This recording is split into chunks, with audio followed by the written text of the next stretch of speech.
Some things in life, human projects, I would call them, they go tragically wrong. And in that tragedy, hope is dashed, and people are hurt, and families are destroyed, and the dreams of lifetimes are buried forever.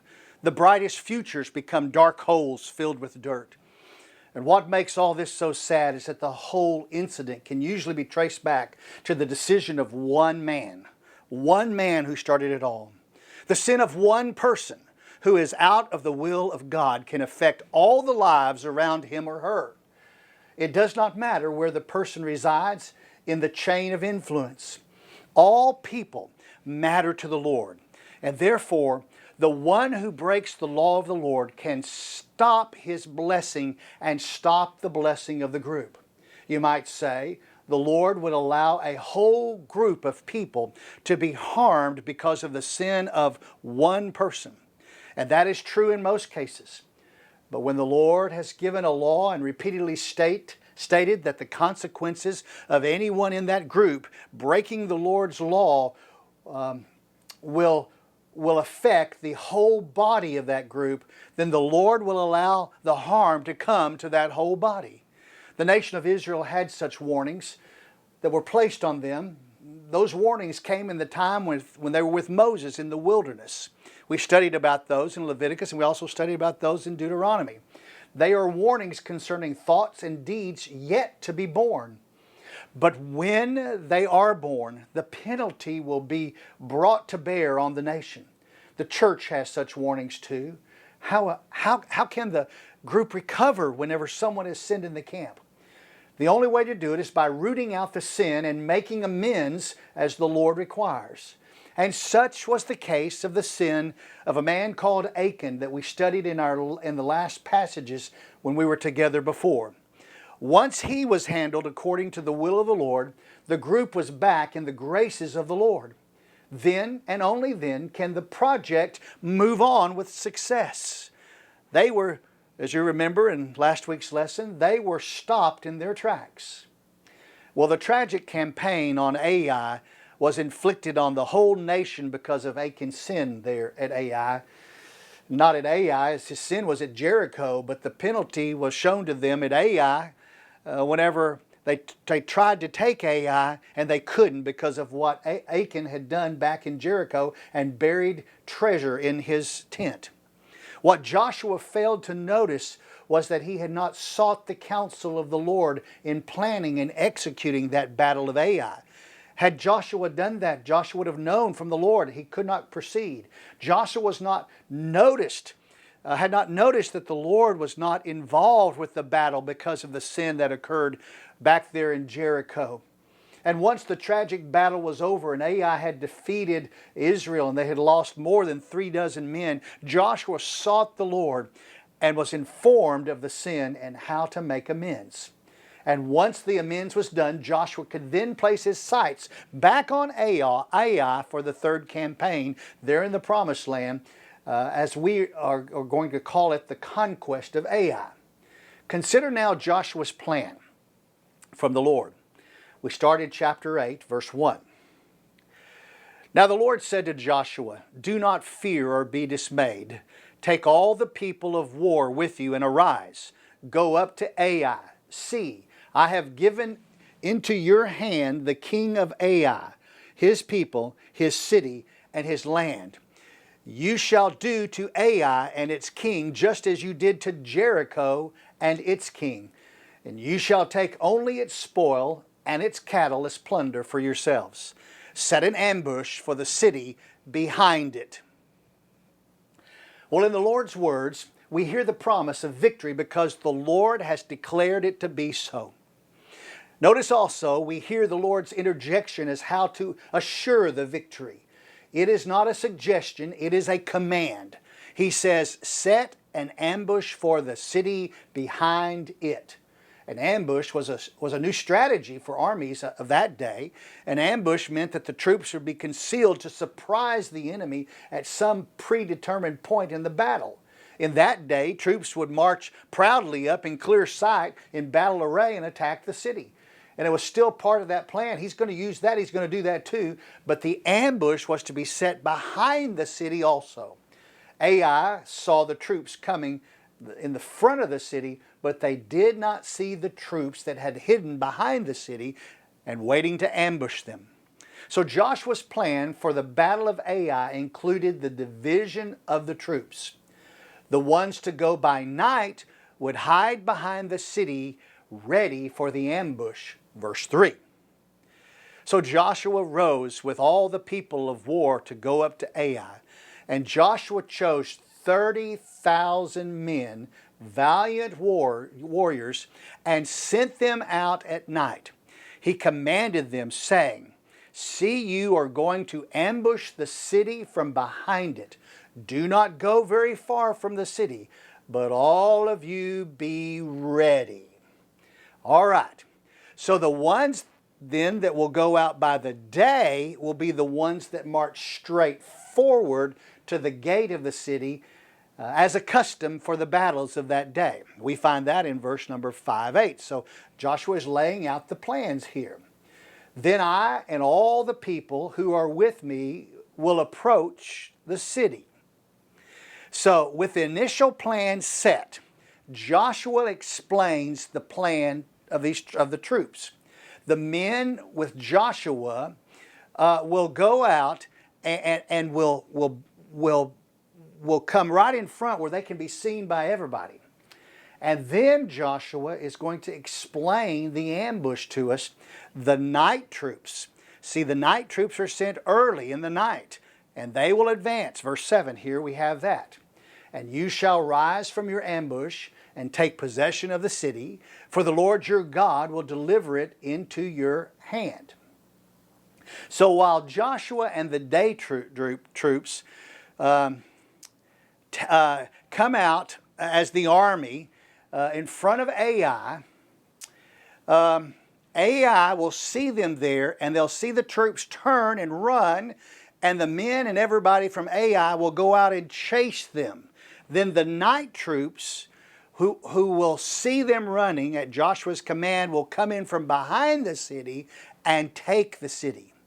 So while Joshua and the day troops turn away and run with their army as far from Ai as they can get away from the city, the night troops come in and they take that city from behind. It is Joshua's plan for the city, verse number 8. It will be when you have seized the city that you shall set the city on fire, and you shall do it according to the word of the Lord. See, I have commanded you. So Joshua gives the order, and the night troops then depart. We see that in verse number 9. It's the plan. Now it's time to get it going. So Joshua sent them away, and they went to the place of ambush and remained between Bethel and Ai on the west side of Ai. But Joshua spent the night among the people back in the camp where they were. So here we've got it, okay? I've got kind of a picture here. Think of this big blob right here as the city of Ai. And this is another hill over here, and there's another hill over here. Here's a valley, here's a valley, and here's a valley, here's a valley. This is the front of Ai to the east. To the west, over here is Bethel that he's just mentioned. Here is the day troops. This is to where the day troops will camp. Here's where the night troops will camp in ambush. And down here's the south, going south. They're going to come from Gilgal. It's about 15 miles from Gilgal to Ai across the mountain. They're going to come and go around. If they come back around and go this way, it's going to be about 35 miles by the road. But I think they made a cut through and came through in this other way through about 15 miles. It would have been difficult in either case to come from around the bottom about 35 miles or this way about 15 miles. It would have been difficult to get there in one night. So for that reason, I believe they had stationed themselves somewhere near Ai before they actually sent the troops out.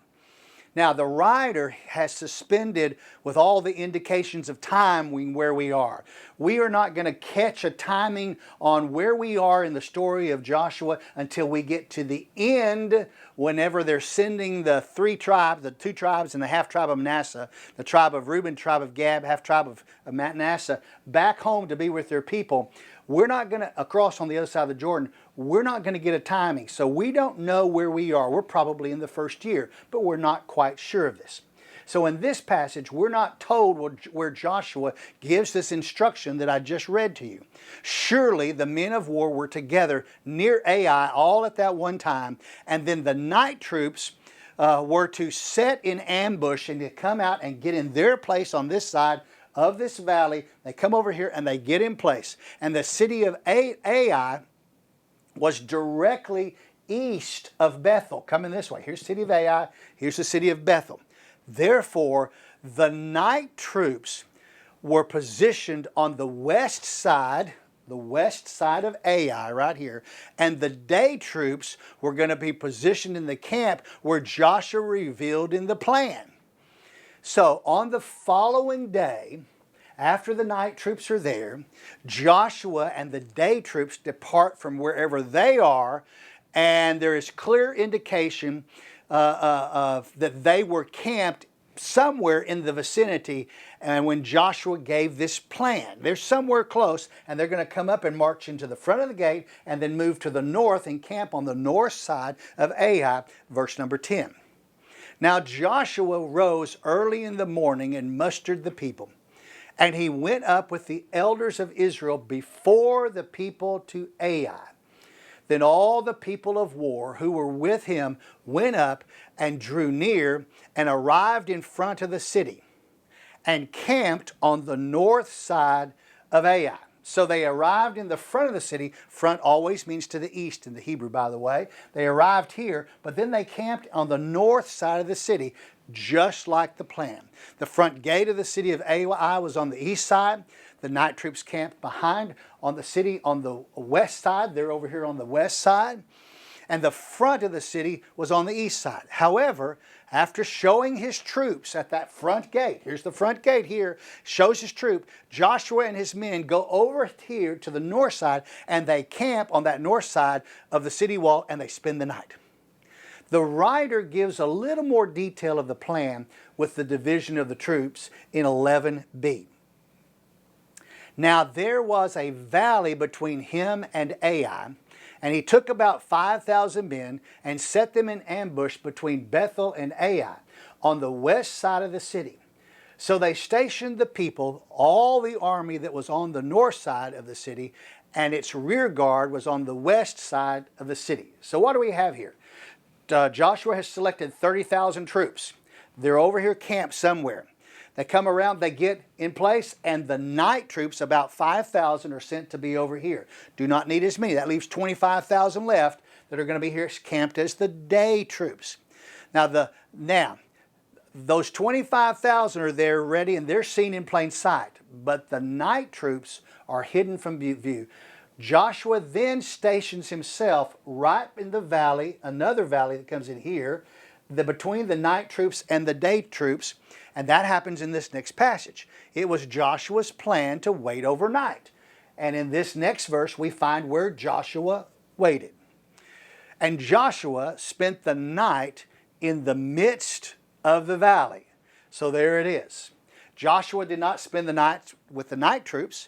He did not spend the night with the day troops. He spent the night in the valley in between the two, so the sentries who were watching him could see him and know what was going to happen, so he could give the signal when it was time for the whole thing to start in the morning. Now we come to why Joshua waited in the valley in verse number 14. It came about when the king of Ai saw it, that the men of the city hurried and rose up early and went out to meet Israel in battle, he and all his people at the appointed place before the desert plain. But he did not know that there was an ambush against him behind the city. It was the perfect place for Joshua to be, so that when Joshua saw the people coming out of the front gate, Ai, and coming towards the troops could go towards them and then turn and run away. Now Joshua could signal the night troops so they could hear him, and in they could come. Now what Joshua did, we find that out in verse 15, what Joshua did. So Joshua and all of Israel pretended to be beaten before them and fled by the way of the wilderness. And all the people who were in the city were called together to pursue them. And they pursued Joshua and were drawn away from the city.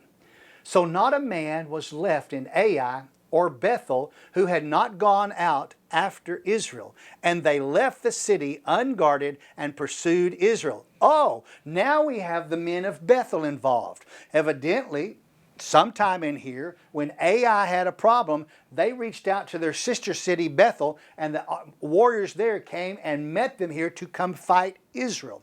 But the plan had worked. The Lord's instruction to use the ambush was the perfect plan.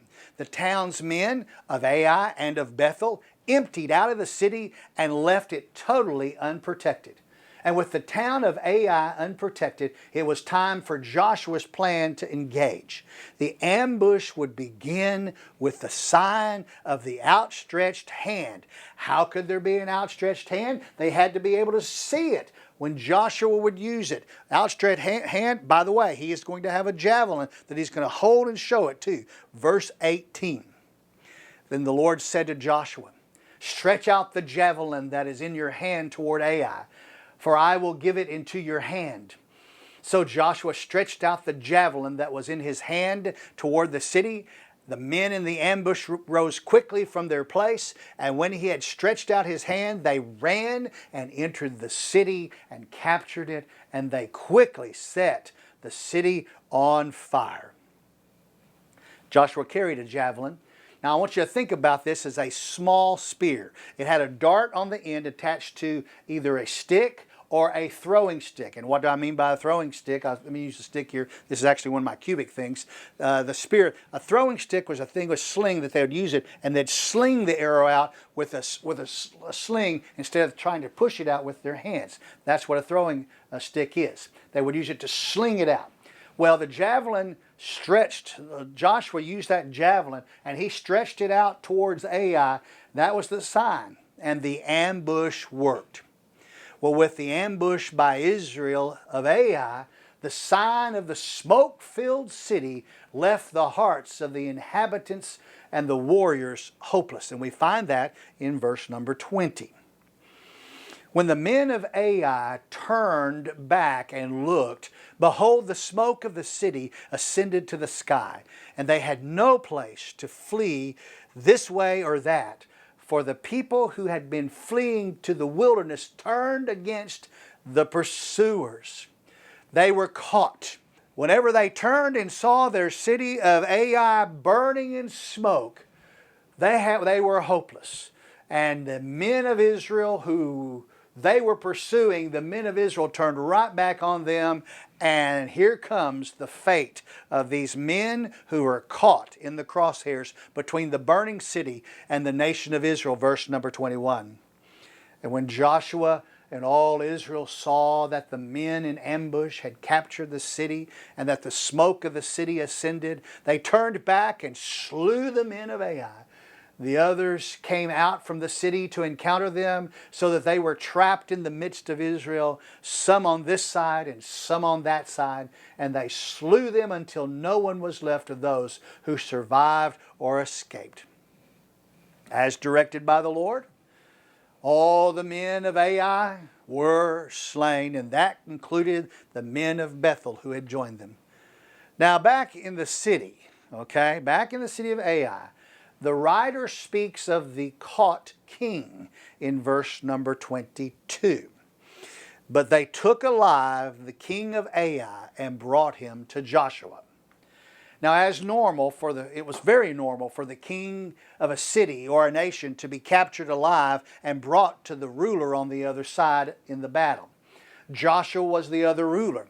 And so the king of Ai was delivered right there to Joshua and to his feet. But the destruction of the humanity of Ai was not over. They got the king out of the city, but now we've still got people back in the city. So we come to the fate of those caught people who were caught inside the city, the women, the children, and all of that, verse 24. Now when Israel had finished killing all the inhabitants of Ai in the field in the wilderness, where they were pursued them, and all them were fallen by the edge of the sword until they were destroyed. Then all Israel returned to Ai and struck it with the edge of the sword. All who fell that day, both men and women, were 12,000, all the people of Ai.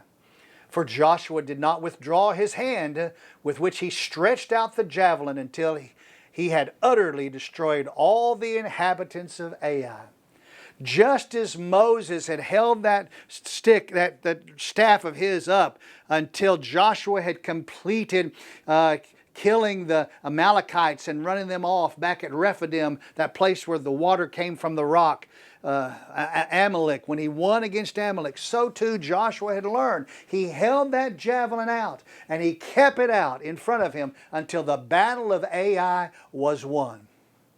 All the caught people were killed. 12,000 were killed. What was done with the caught animals? What were they going to do with the animals? Verse number 27. So Israel took only the cattle and the spoil of the city as plunder for themselves, according to the word of the Lord which he had commanded Joshua. They had learned their lesson in Jericho. They had lost the battle of Ai. Now they come back in this third campaign and they attack Ai and they win. They win because they've learned their lesson. The writer does not mention it here, but the order of the Lord was the same for all the battles. The animals would be divided among the families of Israel. The gold, the silver, the copper, the bronze would be put in Israel's treasury. The idols of Ai would be crushed and burned. The city would be crushed and burned. Also, destroyed, totally destroyed. The writer speaks of Joshua's plan for the future. He begins with the city's eternal desolation in verse number 28. So Joshua burned Ai and made it a heap forever, a desolation until this day. Now, whenever the writer is writing that book of Joshua, he's saying, okay, Ai is still destroyed to this day. I'm showing you a picture there on the screen of Ai today. It is still a heap of desolation. See that mound? That's still the mound of Ai. The city of Ai would be a heap forever, a desolation. The Hebrew word for heap means tomb. It is a tomb as you saw it, just a big old heap. And what's underneath that is the bodies of those 12,000 people that had died. The king will be buried there too. Much later in the book of Ezra, Ai is going to be mentioned again when 320 men and their families are going to return from exile.